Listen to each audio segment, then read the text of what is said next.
Anniņa. Man patīk zīmēt. Girts. Man patīk braukt ar riteni. Māra.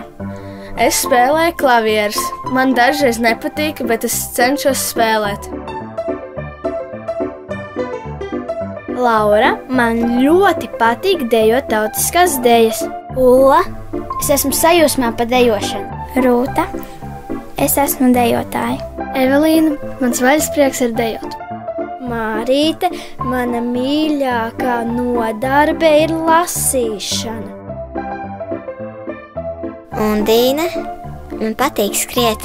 Amanda. Es skrienu. Edvards. Man patīk nodarboties ar boksu. Līva. Jānis. Ričards. Mēs esam draugi. Irina, atraktīvās klases audzinātāja.